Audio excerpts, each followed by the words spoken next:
सुनिए ना, कल क्रिसमस है।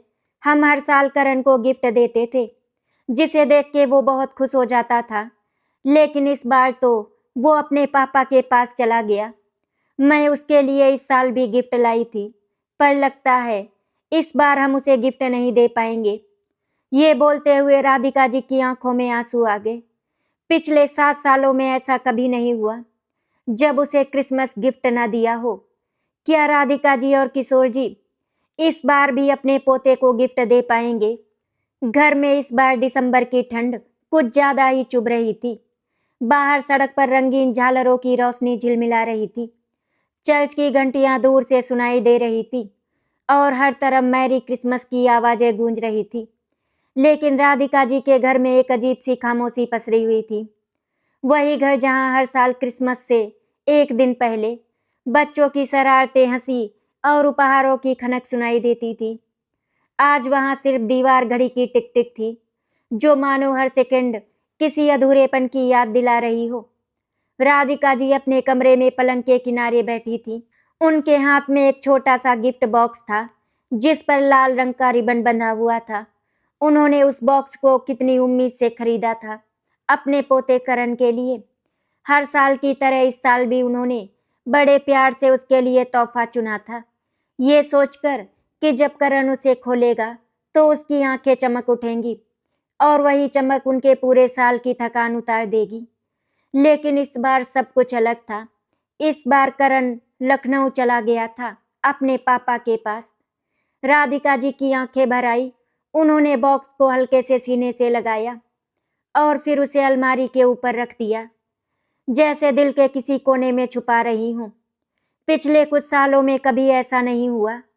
उनकी आवाज में शिकायत नहीं थी, बस एक माँ सी कसक थी, जो पोते को देखकर ही सुकून पाती थी। उसी वक्त किशोर जी बाहर बरामदे में बैठे अखबार पढ़ने का दिखावा कर रहे थे, पर सच्चाई ये थी कि उनकी नजरें अखबार पर ही थी नहीं। उनका मन भी उसी लखनऊ की दिशा में भटक रहा था, जहां उनका बेटा और पोता दोनों थे। किशोर जी ने राधिका जी की उदासी को बहुत करीब से देखा था, लेकिन हमेशा की तरह वे अपनी भावनाओं को शब्दों में नहीं ढाल पा रहे थे। उनके भीतर एक द्वंद्व चल रहा था। क्या इस बार भी वे अपने पोते तक गिफ्ट नहीं पहुंचा पाएंगे, या क्रिसमस सच में अधूरा रह जाएगा? राधिका जी कमरे से बाहर आई तो उनकी नजरें सीधे किशोर जी पर टिक गई। सुनिए, उन्होंने बहुत धीमे से कहा, कल क्रिसमस है। बस इतना कहना था, आगे के शब्द उनके गले में अटक गए। किशोर जी ने अखबार मोड़ा, राधिका जी की आंखों में झांका और एक पल के लिए उन्हें भी अपनी बेबसी का एहसास हुआ।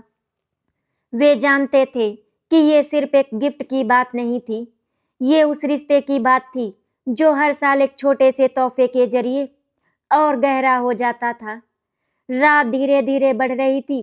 बाहर आतिशबाजी की हल्की हल्की आवाजें आने लगी थी। पड़ोस के बच्चे हंसते खेलते दौड़ रहे थे। लेकिन इस घर में सवाल हवा में तैर रहा था, क्या वो इस बार भी अपने पोते करण को क्रिसमस का तोहफा दे पाएंगे, या फिर ये क्रिसमस सिर्फ यादों और आंसुओं के सहारे ही गुजर जाएगा? सुबह की ठंडी हवा खिड़की से अंदर आ रही थी, लेकिन राधिका जी की नींद फिर भी पूरी नहीं हो पाई थी। रात भर वे करवटें बदलती रही थी। कभी करण का हंसता चेहरा आंखों के सामने आ जाता, तो कभी उसका बचपन, जब वो क्रिसमस ट्री के नीचे रखे तोहफों को देखने के लिए सबके सोने का इंतजार करता था। आज वही बच्चा लखनऊ में था, मीलों दूर, और राधिका जी के दिल में एक अजीब सी घबराहट थी, जैसे कुछ अधूरा छूट गया हो। उन्होंने उठकर भगवान के सामने दीपक जलाया और मन ही मन बस यही प्रार्थना की, इस बार भी मेरे पोते की मुस्कान मुझसे दूर ना हो। किशोर जी रसोई में बैठे चाय की प्याली थामे थे, लेकिन चाय ठंडी हो चुकी थी। उनके मन में लगातार वही सवाल घूम रहा था, क्या वे इस बार भी करण तक कुछ पहुंचा पाएंगे? बेटे से रिश्ते पहले जैसे नहीं रहे थे। पिछले कुछ महीनों में बातें कम हो गई थी, और अब भी फोन पर बात होती तो शब्दों में एक अजीब सी औपचारिकता झलकती थी। किशोर जी जानते थे कि बेटे के मन में कहीं न कहीं कोई नाराजगी जरूर है, लेकिन क्या उसी नाराजगी की कीमत उनका पोता चुका रहा है? ये सोच उनके दिल को कचोट रही थी। उधर लखनऊ में करण अपने कमरे की खिड़की से बाहर देख रहा था। शहर में भी क्रिसमस की रौनक थी। मॉल सजे हुए थे, सड़कें रोशनी से भरी थी, लेकिन करण का मन कहीं और था। उसके हाथ में मोबाइल था और उंगलियां बार बार दादी का नंबर डायल करने से रुक जाती थी। उसे याद आ रहा था कि कैसे हर साल दादी सुबह सुबह उसे जगा कर कहती थी, देखो आज क्रिसमस है, जल्दी उठो, तुम्हारे लिए कुछ खास रखा है। यहाँ लखनऊ में सब कुछ था, लेकिन वो अपनापन नहीं था जो उसे अपने दादा दादी के घर में मिलता था। राधिका जी ने आखिर हिम्मत करके बेटे को फोन लगाया। घंटी कई बार बजी, फिर कॉल कट गई। उनके दिल की धड़कन तेज हो गई। कुछ देर बाद फोन वापस आया, लेकिन आवाज में वही दूरी थी। औपचारिक बातें हुई, मौसम तबीयत काम, लेकिन करण का जिक्र आते ही बात बदल दी गई। राधिका जी समझ गईं कि ये चुप्पी यूं ही नहीं है, इसके पीछे कोई न कोई वजह जरूर छुपी है। फोन रखते ही उनकी आंखों से आंसू बह निकले, लेकिन उन्होंने खुद को संभाला, जैसे किसी बड़े फैसले के लिए खुद को तैयार कर रही हो। किशोर जी ने राधिका जी को रोते देखा तो उनका मन भी भारी हो गया। उन्होंने पहली बार साफ शब्दों में कहा, अगर जरूरत पड़ी तो मैं खुद लखनऊ जाऊंगा। ये कहते वक्त उनकी आवाज में दृढ़ता थी, लेकिन साथ ही एक डर भी था। डर इस बात का कि कहीं ये कोशिश भी रिश्तों की दीवार से टकराकर टूट ना जाए। फिर भी उनके मन में एक उम्मीद जगी थी कि शायद इस बार भी क्रिसमस खाली हाथ नहीं जाएगा। शाम होते होते घर में फिर वही सन्नाटा छा गया। टेबल पर रखा गिफ्ट बॉक्स जैसे सबको चुपचाप देख रहा था, मानो पूछ रहा हो, क्या मैं इस साल भी अपने हकदार तक पहुंच पाऊंगा? राधिका जी ने उस बॉक्स को उठाया, हल्के से सहलाया और मन ही मन तय कर लिया कि चाहे कुछ भी हो, वे इस क्रिसमस को अधूरा नहीं रहने देंगी। इधर करण बालकनी में खड़ा नीचे सड़क को देख रहा था। उसके हाथ में ऊनी स्वेटर की जेब में रखा छोटा सा कागज बार बार मुड़ रहा था। वही कागज जिस पर दादी ने पिछले साल अपने हाथों से मेरे प्यारे करण के लिए लिखकर गिफ्ट के साथ एक छोटा सा नोट रखा था। आज वही कागज उसके दिल में किसी टीस की तरह चुभ रहा था। उसे समझ नहीं आ रहा था कि इस बार सब इतना अलग क्यों है। क्यों दादी की आवाज फोन पर भी वैसी नहीं लग रही थी जैसी पहले हुआ करती थी। घर के अंदर करण के पापा राज यानी राधिका जी और किशोर जी का बेटा खामोशी से अखबार पढ़ रहे थे। अखबार के पन्ने पलटने के साथ उनके चेहरे पर एक अनकही बेचैनी झलक रही थी। करण ने हिम्मत करके पूछा, पापा क्या इस बार दादा दादी हमें क्रिसमस पर कुछ नहीं भेजेंगे? सवाल मासूम था, लेकिन उसमें छुपी उम्मीद बहुत बड़ी थी। राज ने कुछ पल के लिए नजरें झुका ली, फिर सिर्फ इतना कहा, हर चीज गिफ्ट से नहीं होती करण। ये जवाब सुनकर करण चुप हो गया, लेकिन उसके मन में सवाल और गहरे हो गए। उधर अपने शहर में राधिका जी पुराने एल्बम पलट रही थी। तस्वीरों में हर साल का क्रिसमस कैद था। कभी करण सांता की टोपी पहने, कभी किशोर जी उसे कंधों पर बैठाए हुए, और कभी पूरा परिवार साथ हंसता हुआ। अचानक उनकी नजर एक तस्वीर पर ठहर गई। वो दिन जब बेटे ने किसी बात पर उनसे ऊंची आवाज में बात की थी और घर से निकल गया था। उसी दिन से रिश्तों में एक दरार पड़ गई थी, जो धीरे धीरे गहरी होती चली गई। राधिका जी ने तस्वीर को सीने से लगाया और पहली बार खुद से सच स्वीकार किया, ये दूरी सिर्फ शहरों की नहीं, दिलों की भी है। किशोर जी ने राधिका जी को यूं खोया हुआ देखा तो उनके मन का बांध टूट गया। उन्होंने भारी आवाज में कहा, लगता है हमसे कहीं कोई बड़ी गलती हो गई है। राधिका जी ने उनकी ओर देखा और आंखों में वर्षों से दबा दर्द छलक पड़ा। उन्होंने बताया कि बेटे को ये गलतफहमी हो गई थी कि उन्होंने कभी उसकी जिंदगी के फैसलों को समझने की कोशिश नहीं की। वे हमेशा अपने सिद्धांतों के आगे उसकी खुशियों को छोटा समझते रहे। यही गलतफहमी अब करण तक पहुंच चुकी थी, बिना शब्दों के, बिना किसी बहस के। उसी शाम लखनऊ में करण ने अपने पापा को अकेले बैठा देखा। उनके चेहरे पर भी वही उलझन थी जो करण के दिल में थी। करण ने धीरे से कहा। पापा दादी बहुत याद कर रही होंगी मुझे। ये सुनते ही राज की आंखों में एक अजीब सी नमी आ गई। वे समझ गए कि जिस लड़ाई को सालों से अपने भीतर ढो रहे हैं, उसका बोझ अब उनके बच्चे के कंधों पर भी आ गया है। लेकिन अहंकार और पुराने जख्म इतने गहरे थे कि वे तुरंत कुछ कह नहीं पाए। रात होते होते राधिका जी ने मन ही मन एक फैसला कर लिया। उन्होंने तय किया कि इस बार वे इंतजार नहीं करेंगी कि कोई कदम बढ़ाए। इस बार पहल उन्हें ही करनी होगी, चाहे इसके लिए उन्हें अपने पुराने दर्द और डर से ही क्यों ना लड़ना पड़े। किशोर जी ने उसका साथ देने का मन बना लिया, भले ही रास्ता आसान ना हो। रात के सन्नाटे में जब पूरा मोहल्ला क्रिसमस की तैयारियों में डूबा हुआ था, राधिका जी के मन में एक अजीब सी बेचैनी थी। वे बार बार घड़ी देख रही थी, मानो समय से कोई लड़ाई लड़ रही हूँ। हर टिक टिक के साथ उन्हें यही लग रहा था कि अगर उन्होंने आज फैसला नहीं लिया तो शायद ये दूरी और गहरी हो जाएगी। आखिरकार उन्होंने अलमारी खोली, वही अलमारी जिसमें करण के लिए खरीदा हुआ गिफ्ट रखा था। उन्होंने उस बॉक्स को बाहर निकाला, रिबन को ठीक किया और गहरी सांस ली। ये सिर्फ एक तोहफा नहीं था, ये उनके रिश्ते की आखिरी उम्मीद बन चुका था। किशोर जी चुपचाप ये सब देख रहे थे। उन्होंने राधिका जी के चेहरे पर वो दृढ़ता देखी जो सालों पहले उनके फैसलों में दिखा करती थी। धीरे से उन्होंने पूछा, क्या तुम सच में जाना चाहती हो? राधिका जी ने बिना हिचक सिर हिला दिया। उनकी आंखों में डर भी था और साहस भी। उन्होंने कहा, अगर इस बार भी हमने कुछ नहीं किया तो करण को लगेगा कि हम उससे दूर हो गए हैं और मैं ये सहन नहीं कर सकती। किशोर जी समझ गए कि ये सिर्फ एक यात्रा नहीं बल्कि रिश्तों को बचाने की कोशिश है। उसी समय लखनऊ में करण अपने बिस्तर पर लेटा करवटें बदल रहा था। मोबाइल उसके तकिए के नीचे रखा था, जैसे वो दादी के कॉल का इंतजार कर रहा हो। उसे याद आ रहा था कि कैसे हर साल दादी क्रिसमस की रात उसे कहानी सुनाती थी और वो उनकी गोद में सिर रखकर सो जाता था। इस बार वो गोद, वो कहानी सब कुछ दूर था। उसके मन में एक डर बैठ गया था, कहीं ऐसा ना हो कि दादी दादा अब उससे नाराज हो या वो उसे भूल ही गए हों। ये डर उसकी मासूम आंखों में आंसू बनकर ठहर गया। सुबह होने से पहले ही किशोर जी ने कुछ फोन किए। उनकी आवाज में जल्दबाजी नहीं थी, लेकिन एक गहरी चिंता जरूर थी।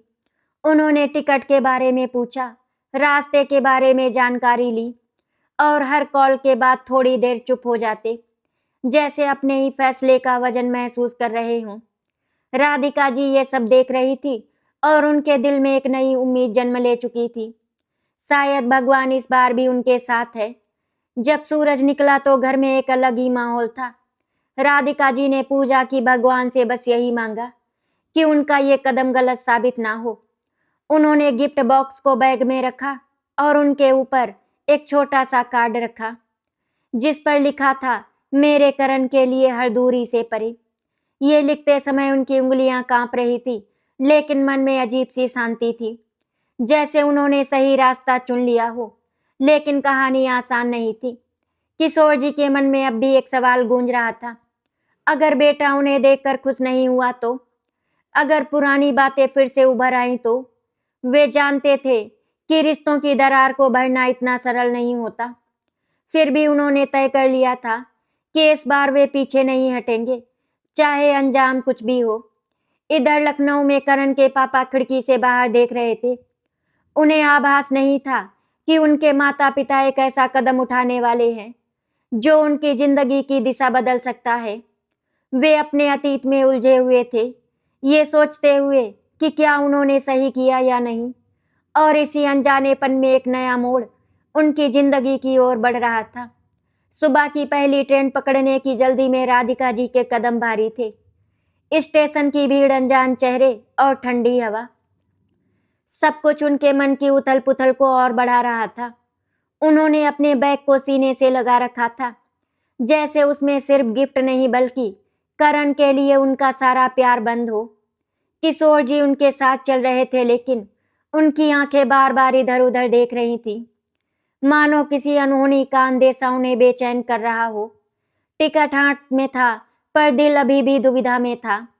क्या ये सफर उन्हें उनके पोते के और करीब ले जाएगा, या रिश्तों की दरार और गहरी कर देगा?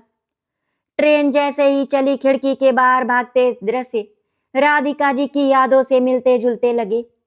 हर स्टेशन पर उन्हें करण का कोई न कोई पल याद आ जाता। कभी उसकी पहली मुस्कान, कभी उसका दादी के आंचल से लिपटना। वे इन यादों में इतनी खो गई कि उन्हें पता ही नहीं चला कब ट्रेन ने रफ्तार पकड़ ली। तभी अचानक एक तेज झटका लगा। ट्रेन धीमी हो गई और कुछ देर बाद रुक गई।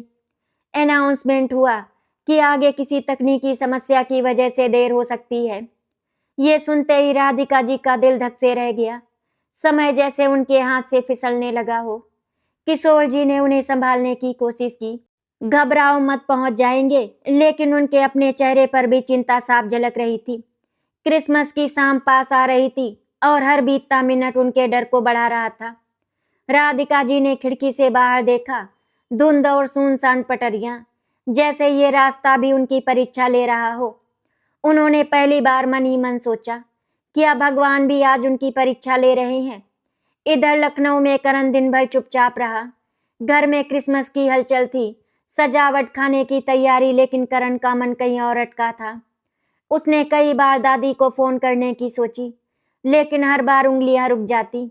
उसे डर था कि कहीं दादी नाराज ना हो या उससे बात करके उसकी उम्मीदें और ना बढ़ जाए। शाम ढलते ढलते उसने अपने कमरे में अकेले बैठकर वो छोटा सा कागज फिर निकाला, जिस पर दादी का लिखा हुआ संदेश था।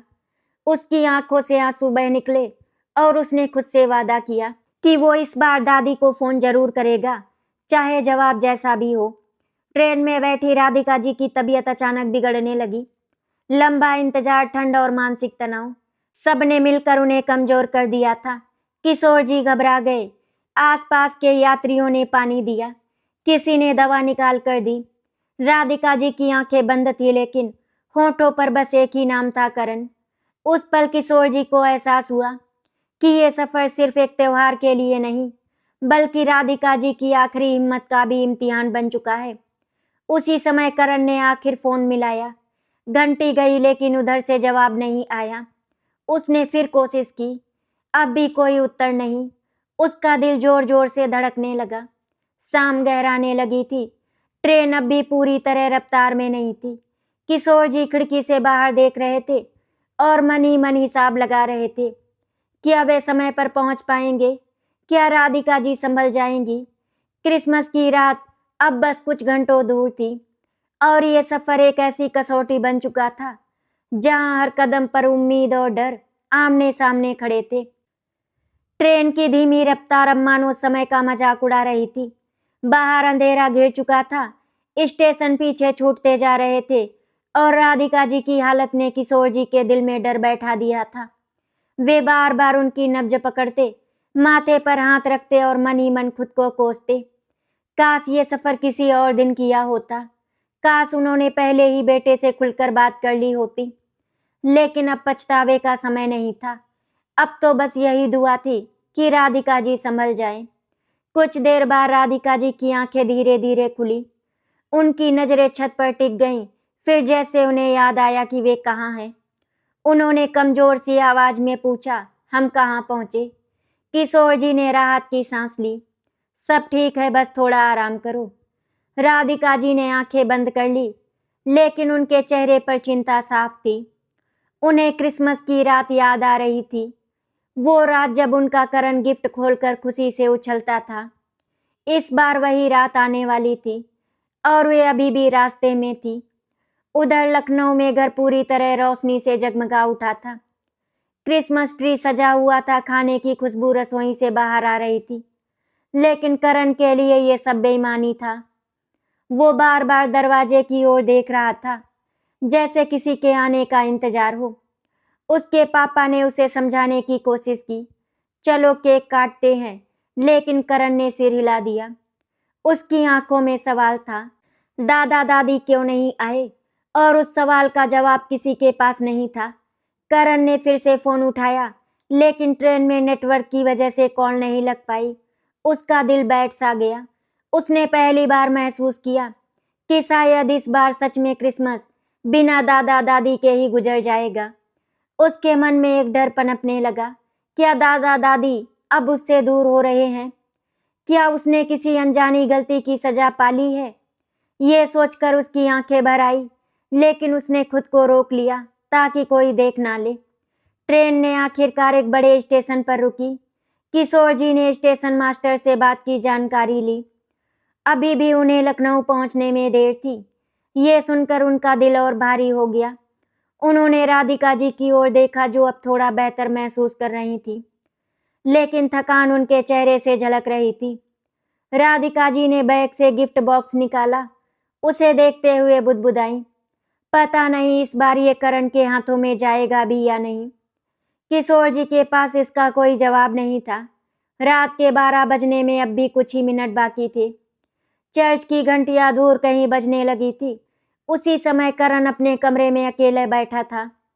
उसने अपनी आंखें बंद की और मन ही मन दादी से बात करने लगा, जैसे बचपन में किया करता था।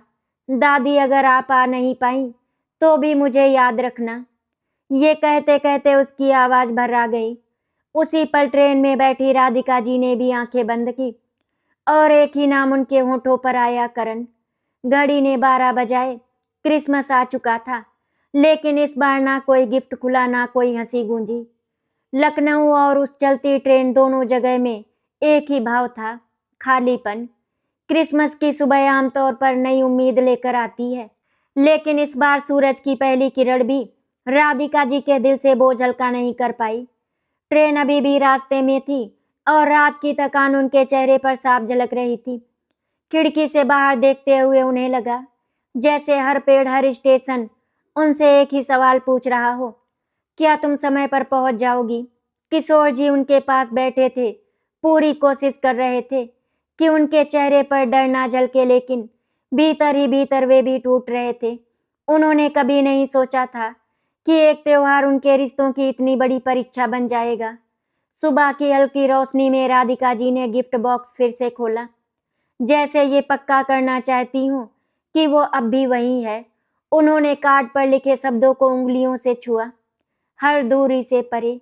उनकी आंखें भर आई, लेकिन इस बार उसमें सिर्फ दुख नहीं था, बल्कि एक अजीब सी जिद भी थी। उन्होंने किशोर जी की ओर देखा और धीमे से कहा, अगर मैं वहां ना भी पहुंची तो भी करण को ये एहसास होना चाहिए कि हम उससे दूर नहीं हुए। किशोर जी समझ गए, अब ये सिर्फ पहुंचना नहीं, पहुंचाने की बात है। इधर लखनऊ में घर की सुबह बिल्कुल अलग थी। केक कटा नहीं था, सजावट जस की तस थी, और करण अपने कमरे में चुपचाप बैठा था। उसने रात भर ठीक से नींद नहीं ली थी। सुबह होते ही उसने एक फैसला किया, आज वो इंतजार नहीं करेगा। उसने अपने पापा के पास जाकर पहली बार सीधे शब्दों में कहा, पापा, मुझे दादा दादी से मिलना है। अगर वे नहीं आ सकते तो मैं जाऊंगा। उसके शब्द छोटे थे, लेकिन उनमें इतनी सच्चाई थी कि उसके पापा एक पल के लिए निशब्द रह गए। राज ने करण को गौर से देखा।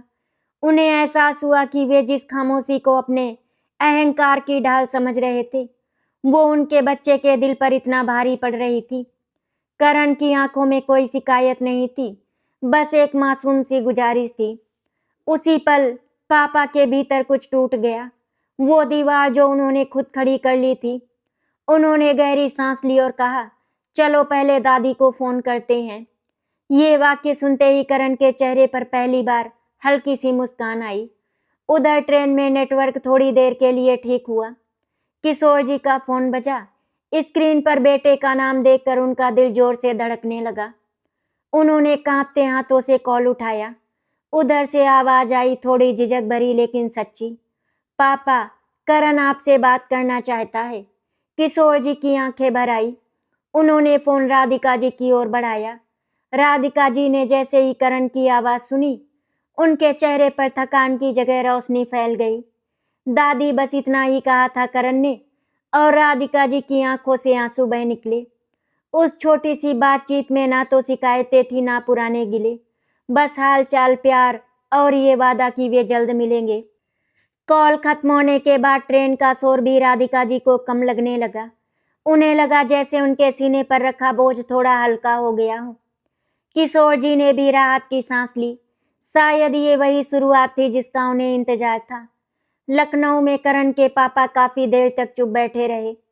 फोन रखने के बाद उन्होंने पहली बार खुद से सच स्वीकार किया कि दूरी उन्होंने बनाई थी और अब उसे मिटाने की जिम्मेदारी भी उनकी ही है। उन्होंने करण के सिर पर हाथ रखा और कहा, इस बार गिफ्ट देर से आएगा लेकिन आएगा जरूर। करण ने सिर हिलाया। उसकी आंखों में फिर से उम्मीद चमक उठी। दोपहर ढलते ढलते ट्रेन आखिरकार लखनऊ के स्टेशन पर आकर रुकी। प्लेटफॉर्म पर उतरते ही राधिका जी के कदम लड़खड़ा गए। थकान, भावनाएं और उम्मीदें सब एक साथ उमड़ पड़ी थी। किशोर जी ने उन्हें संभाला और दोनों कुछ पल वहीं खड़े रहे, जैसे ये यकीन कर लेना चाहते हों कि वे सच में पहुंच गए हैं। स्टेशन की भीड़, आवाजें सी थी, सब कुछ उनके कानों से होते हुए भी दिल तक नहीं पहुंच रहा था। उनके दिल में बस एक ही नाम गूंज रहा था, करण। घर तक का रास्ता छोटा था लेकिन हर मोड़ पर राधिका जी का दिल तेज धड़क रहा था।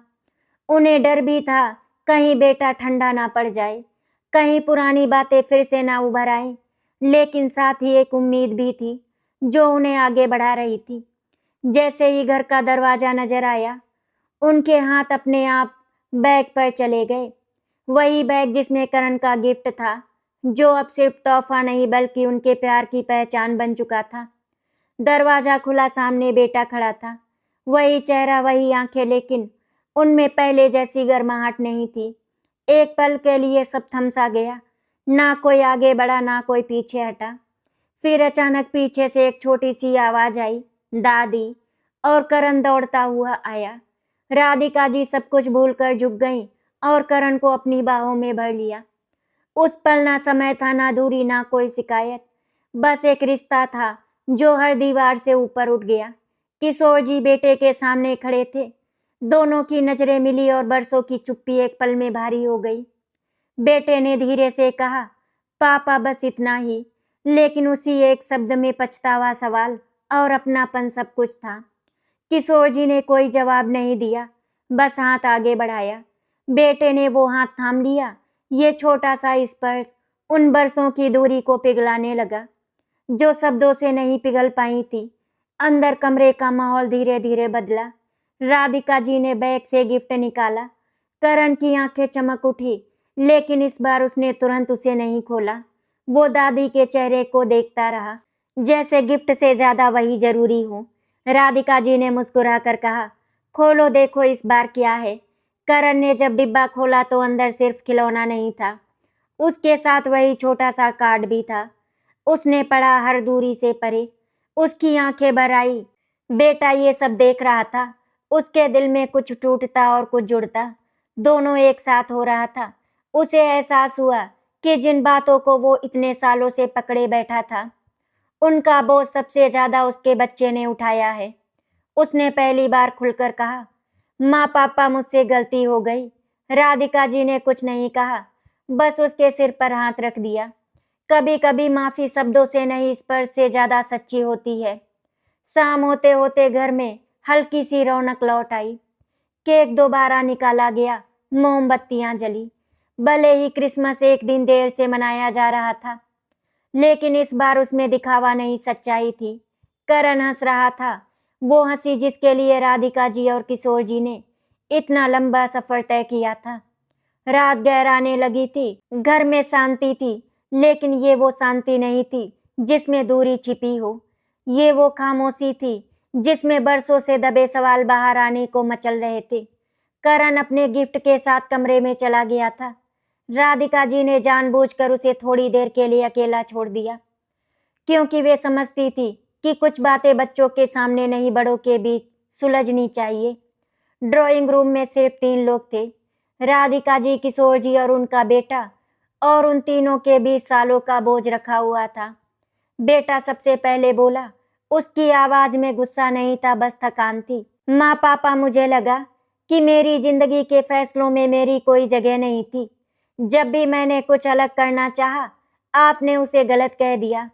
उसी दिन से मेरे अंदर ये दूरी बनती चली गई। ये कहते हुए उसकी आंखें भर आई। उसने पहली बार माना कि उसकी चुप्पी दरअसल अहंकार नहीं, डर थी।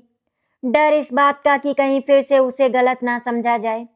दीपिका मुझे और करण को छोड़कर चली गई, उसमें भी आपने मुझे गलत ठहराया, जबकि उस समय भी मेरी कोई गलती नहीं थी। शादी के बाद उसने किसी और से अफेयर रखा था तो मैंने कुछ नहीं किया। किशोर जी बहुत देर तक चुप रहे, फिर उन्होंने भारी स्वर में कहा, शायद हमसे गलती हुई। ये स्वीकार करना उनके लिए आसान नहीं था। उन्होंने आगे कहा, वे बेटे को खोने के डर से ज्यादा सख्त हो गए थे और ये समझ ही नहीं पाए कि प्यार कभी कभी आजादी देने से भी होता है। राधिका जी ये सब सुनती रहीं। उनके लिए ये पल किसी परीक्षा से कम नहीं था, लेकिन उन्होंने खुद को मजबूत रखा। उन्होंने धीरे से कहा, गलतियां हम सबसे हुई हैं, लेकिन अगर हम उन्हें मान ले तो रिश्ते बच जाते हैं। बातें खुलती चली गईं, पुराने किस्से, अधूरी शिकायतें और वे पल जब किसी ने कुछ कहना चाहा लेकिन कह नहीं पाया। हर वाक्य के साथ कमरे की हवा हल्की होती जा रही थी, जैसे कोई बोझ उतर रहा हो। राज अब बच्चों की तरह रो रहा था। किशोर जी ने पहली बार उसे गले लगाया, बिना सलाह दिए, बिना किसी शर्त के। राधिका जी ने उस दृश्य को देखा तो उनकी आंखों से आंसू बह निकले, लेकिन ये आंसू दुख के नहीं, सुकून के थे। उसी वक्त करण दरवाजे के पास आकर खड़ा हो गया। वो चुपचाप सब सुन रहा था। उसे समझ में आ गया था कि बड़े लोग भी कभी कभी उतने ही उलझे होते हैं जितना वो खुद। उसने धीरे से कहा, पापा, दादा दादी अगर साथ हैं तो सब ठीक हो जाएगा। उसकी मासूम आवाज ने माहौल को पूरी तरह बदल दिया। तीनों ने एक साथ उसकी ओर देखा और उसी पल उन्हें एहसास हुआ कि इस बच्चे के लिए ही तो ये सारी लड़ाई थी। राधिका जी ने करण को अपने पास बिठाया और कहा, देखो, क्रिसमस का असली मतलब गिफ्ट नहीं, साथ होना है। करण ने मुस्कुराकर सिर हिलाया। किशोर जी ने बेटे की ओर देखा और कहा, हम सब एक नई शुरुआत करेंगे। ये कोई वादा नहीं था, बल्कि एक समझ थी, धीमी लेकिन सच्ची। रात के आखिर में जब सब अपने अपने कमरों की ओर बढ़े तो घर में एक अलग ही गर्माहट थी। दीवारें वही थी, लेकिन उनके बीच की दूरी कम हो चुकी थी। और सबसे बड़ी बात, करण के चेहरे पर वो मुस्कान लौट आई थी जिसके लिए वो पूरा सफर तय किया गया था। सुबह जब राधिका जी की आंखें खुली तो पहली बार उन्हें किसी बोझ का एहसास नहीं हुआ। ये वही घर था, वही शहर, वही लोग, लेकिन हवा में अब एक अलग ही गर्माहट थी। उन्होंने करवट लेकर देखा। किशोर जी गहरी नींद में थे। उनके चेहरे पर भी वर्षों बाद एक सुकून साफ झलक रहा था। राधिका जी ने मन ही मन भगवान को धन्यवाद दिया। कल की रात ने सिर्फ बातें नहीं सुलझाई थी, उसने रिश्तों को फिर से सांस दी थी। रसोई से हल्की हल्की आवाजें आ रही थी। जब राधिका जी बाहर आई तो जो दृश्य उन्होंने देखा उसने उनकी आंखें नम कर दी।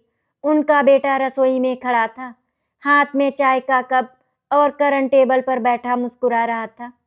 बेटे ने उन्हें देखकर कहा, माँ आप बैठो, मैं चाय बना रहा हूँ। ये कोई बड़ी बात नहीं थी, लेकिन राधिका जी जानती थी यही वे छोटे पल होते हैं जो रिश्तों को फिर से जोड़ते हैं। उन्होंने बिना कुछ कहे बेटे के सिर पर हाथ रखा और वो इस पर सब कुछ कह गया। नाश्ते की टेबल पर सब एक साथ बैठे। कोई औपचारिकता नहीं थी, कोई चुप्पी नहीं, बस साधारण बातें, हंसी और वो अपनापन जो बरसों पहले खो गया था। करण बार बार अपने गिफ्ट की ओर देख रहा था। थोड़ी देर बाद उसने मासूमियत से पूछा, दादी, क्या हर साल क्रिसमस ऐसा ही होगा? राधिका जी ने मुस्कुराकर कहा, अगर हम साथ रहे तो हर दिन क्रिसमस जैसा हो सकता है। ये सुनकर किशोर जी और उनके बेटे की आंखें एक पल के लिए मिल गई। दोनों समझ गए कि ये वाक्य सिर्फ करण के लिए नहीं था। दोपहर होते होते एक बड़ा फैसला लिया गया। राज ने खुद कहा, मैं चाहता हूँ कि आप दोनों हमारे साथ कुछ समय रहे और हम भी अब जल्दी जल्दी मिलने आ जाया करेंगे। ये फैसला किसी दबाव में नहीं था, बल्कि उस रात की सच्चाई से निकला था। किशोर जी ने गहरी सांस ली और कहा, रिश्ते निभाने के लिए पास रहना जरूरी नहीं, लेकिन कोशिश करना जरूरी होता है। ये बात सुनकर बेटे ने सिर झुका लिया, इस बार सम्मान में, ना कि दूरी में। शाम को करण ने सबको अपने कमरे में बुलाया। उसने गिफ्ट बॉक्स संभाल कर रखा था। फिर अचानक उसने कहा, दादी, ये सिर्फ मेरा नहीं है। उसने बॉक्स खोला और उसमें रखा कार्ड सबको दिखाया, हर दूरी से परे। फिर बोला, ये हम सबके लिए है। उस पर राधिका जी को एहसास हुआ कि उन्होंने करण को सिर्फ एक तोहफा नहीं दिया बल्कि उसे रिश्तों की कीमत सिखा दी है। उनकी आंखों से आंसू बह निकले और उन्होंने करण को गले लगा लिया। रात को जब सब लोग छत पर खड़े थे, शहर की रोशनियां दूर तक फैली थी। ठंडी हवा में भी दिल गर्म था। किशोर जी ने राधिका जी का हाथ थामा। बिना शब्दों के, बिना किसी वादे के राज पास में खड़ा ये सब देख रहा था और उसके चेहरे पर वो शांति थी जो उसे सालों से नहीं मिली थी। करण ने आसमान की ओर देखकर कहा, दादी ये मेरा सबसे अच्छा क्रिसमस था। राधिका जी ने मुस्कुराकर जवाब दिया, क्योंकि इस बार गिफ्ट हाथ में नहीं दिल में था। एक ऐसे क्रिसमस पर जहां तोहफा डिब्बे में नहीं था बल्कि रिश्तों की मरम्मत में था, जहां दूरी हार गई और परिवार जीत गया। आप सभी लोगों को क्रिसमस और तुलसी दिवस की हार्दिक शुभकामनाएं। आशा करती हूँ आपको हमारी कहानी अच्छी लगी होगी। अगर आपको हमारी कहानी अच्छी लगी तो वीडियो को लाइक एंड शेयर करें, चैनल को सब्सक्राइब करें। वीडियो देखने के लिए आपका धन्यवाद।